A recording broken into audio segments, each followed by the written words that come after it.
maanta waxaan u joognaa jaamacadda Kasmo ee Afgooye sanad guuradii koowaad ee ay ku maamuusayso waxqabadkeedii markii ay soo degtay degmada Afgooye. Waxaan leenahay hambalyo guusha aad gaarteen muddada sanadka ah iyo waxqabadka aad muujiseen waa idinkuga hambalyeynaynaa.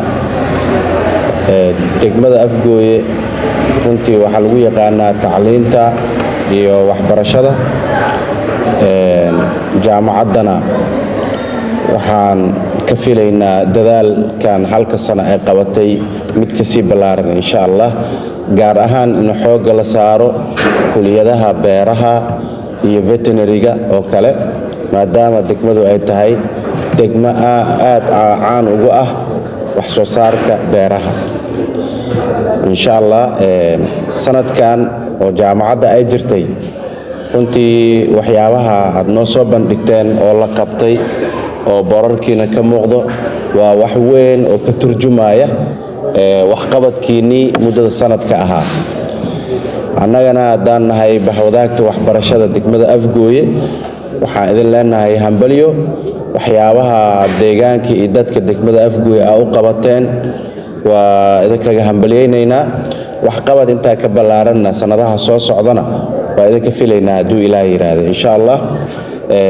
kuliyadaha hadda aan kor ku xusayna in xoogga la saaro oo dadka, maadaama dadka deegaanka Afgooye ay beeraley u badan yihiin, ay beeraley yihiin, in kuliyadda beeraha iyo xanaanada xoolaha xoogga la saaro insha Allah.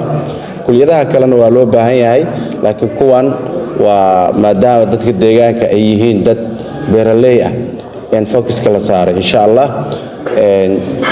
maadaama waqtigu aad u yar yahay ma doonayo inaan kelmadayga sii dheereeyo. waxaan leeyahay madaxda iyo macallimiinta iyo maamulka iyo ardayda jaamacadda Kasmo hambalyo. sanado badan oo soo socda oo guul ah ayaan idin rajaynayaa insha Allah. aad baad u mahadsantihiin.